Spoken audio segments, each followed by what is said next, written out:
Hello, I'm Justin Smith. It is day 4 of the Listen Now week, where we want to have an open conversation, an open discussion about suicide and how we continue to talk about it into the future, and how we can try and save some lives, how we can get to people before they make a plan. Please follow the hashtag Listen Now and also share these videos with people you think need to see them.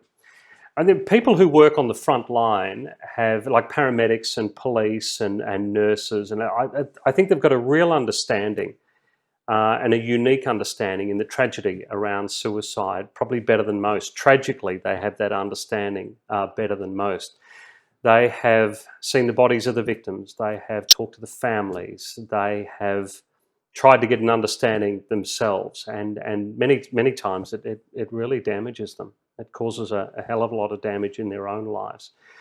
Graham Ashton is the recently retired Chief Commissioner of Victoria Police, and during his time as the Chief Commissioner for VicPol, he wanted to bring about a lot of change around the way we talk about mental health, the way we approach mental health, including doing something very brave. Is he had a dark period himself, and instead of just taking leave, he openly admitted that he was struggling and that he needed some time off. And that did a lot of good for his troops and for the public in general. He's been a very strong advocate around an open conversation, as you'll find out. With first responders, particularly police and ambulance, and with suicide, when you talk about suicide and you're a first responder, how does the conversation change? And how do you even begin to talk to a new officer about what suicide means in a society? Well, it probably starts by coming back a couple of steps and talking about their own resilience and their own, path they've been on in their life, and what's impacted them and how they're dealing with that and building resilience, and then understanding that, by not dealing with those issues well, and particularly if you are experiencing problems, if you're then not getting support and internalising that and keeping that hidden, you are on a dangerous pathway, and we know at the end of that pathway, at the most serious end of mental illness, exists suicide, where people feel they've got no alternative or no other path to take than to take their own lives. And so it's really a sense of helplessness about what's ahead. It's seeing nothing but blackness out there. And the people that you have worked with in the past, with police and ambulance, they see somebody at that darkest moment before they take their own life. I mean, firstly, they've got to involve themselves in that situation and try and help where they can, but then they've got to take that on themselves and try to, like you're talking about resilience, but by God, that is so, just to imagine somebody walking away for that and trying to process what that means, to have been around that kind of darkness. Very tough. Well, certainly, yeah. I mean, that's right, Justin. Certainly in policing, you'll get, as you pointed out, police would be called to, in many cases where people are contemplating suicide and they're about to actualise that, and the police officer finds himself as that last person that person is talking to before they take their own life. And yeah, that's a sobering responsibility for a police officer to have to deal with, and police officers are dealing with that every day. It's a very commonplace event, and it's something that can certainly leave a lasting legacy on the people who are around that. For you, how have you seen the talk about suicide change over the years? The way we address it, the way we discuss it, even openly, within the force, but outside of that, how have we talked about it and changed? Well, I think it has been taking a significant change, and I've certainly seen a significant shift, as I'm sure you probably have as well, Justin, in the last, it probably had a stretch to say a decade, but certainly 5 years and more. That conversation has certainly started to shift, where the stigma that used to be associated with mental illness has lifted substantially. People understand that we live in a complex, difficult society. The pace of change, the pace of movement of society keeps increasing. So there's that level of difficulty in dealing with it, and dealing with with all those complications, and having to deal with mental illness as part of that is becoming more and more complicated. More and more people are seeing that. More and more people are appreciating that. And so I think that stigma is shifting, and so the conversation's coming out. And, you know, I've talked about this with a few people from different backgrounds, is that language that we used where, as a journalist, you know, we would write something like, police say there are no suspicious circumstances in the death. Or, you know, you'd have an entire story, but right at the bottom it would have the number for Lifeline. So you've sort of got to put those two things together to figure out it was a suicide. Do we need to change that kind of language and stop that kind of cryptic talk and find a way to cut down to it a little bit more so we understand what we're talking about?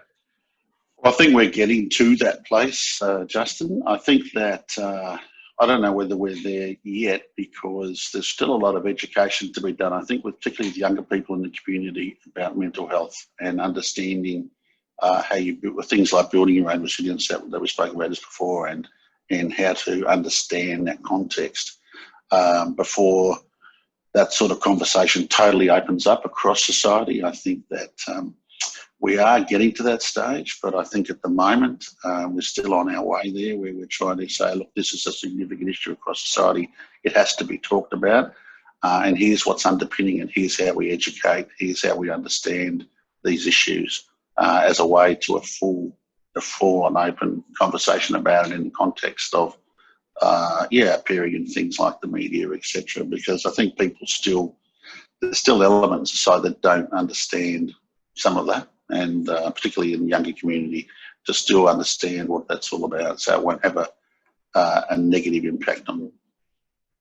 Getting people to talk, first of all, I mean, I know you and I have discussed this both publicly and privately together, is you having a struggle while you were Chief Commissioner for a short period of time and needing to take some time off, and you making the decision to not say, hey, listen, I'm just going on holidays, but to actually say, I'm struggling mentally, so I'm going to take a break. Do you still feel good about that decision and doing it that way?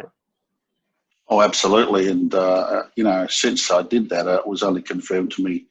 It was confirmed to me time and time again that that was the right course of action subsequently, because it did generate many, many conversations when I was with Victoria Police, with the staff, many, many occasions. You know, the conversation come up and we were able to have a mental health conversation. And so many officers saying, look, I took action in relation to my own mental health after what I heard from you about the issue. And so that was very, very affirming in a positive way for me, in that I did take the right decision in doing that. And I encourage anyone in a similar position to follow that example of speaking up, getting help, getting assistance if you're struggling. And it can cover a range of a myriad of issues. Mental health, as you know, mental illness covers a whole myriad of issues. It might be exhaustion, it might be depression, it might be anxiety, it might be PTSD, a whole range of issues that sit in the mental health space. Get that support and demonstrate to others around you that you are prepared to talk about it and get that support. And I think it has a powerful flow-on effect. And with that, that sort of struggling mentally kind of space, and then you get into the space of suicide, is it time for people to start saying, look, I'm having some very dark thoughts, I'm thinking of ending my own life. I don't see a point in having that exact same conversation and trying to find somebody you can talk to about that? Well, it's certainly in relation to suicide, it's at the very severe end of mental illness as a solution. So, and the further you get into mental illness, the harder it sometimes is to seek that support, because the less perhaps rationally you're thinking about it. It becomes a more and more hopeless issue in a flow-on way. So by the time that you are really contemplating suicide, often it can be the last time when you'll be really thinking about getting help. You just think it's a hopeless task. So the earlier the better. The earlier you're seeking support, if you're not feeling right, the better. And so that you can get the right supports around you, both in terms of how you're handling yourself, but how others can support you in that, which people that love you will do. The Australian Federal Police have had a very, very public, over the last couple of years, couple of public incidents of suicide. There would have been suicides while you were Chief Commissioner inside Victoria Police that were not as public and more personal? When you get that news and you hear about that, how does that hit the force? Must be extraordinary. Oh, yeah, it hits it severely. And certainly it rattles you every time it happens if you're in a senior position of leadership in a police force. It's an ongoing issue where with unfortunate regularity, people are taking their own lives. It just hits you, and you're constantly saying, look, we've got to do more, Why did, you do this sort of analysis of how this has happened and what more could be done. And it's just a constant piece, and you feel it every time. There's no doubt about that. You want your people to be safe, you want them to be free from harm, and when you've failed at that task in that someone has taken their own life, well, you've got to be constantly asking yourself, how do you get better, how do you do more? And that's an issue police agencies around the world, and certainly first responder agencies around the world, but it's certainly true here in Australia. We have many officers still taking their own life every year. Yeah. So it's far, far too numerous. I know that you have been made chair of a group called Fortum Australia, which I believe deals with mental health and first responders. What are your priorities there? What do you want to try and fix within that group? Fortum's an organisation I've recently got involved with, and I'm in the process of becoming the chair there at the moment. And Fortum's been going since about last October. It's dedicated nationally to looking at mental health and wellbeing for first responders and their families, importantly.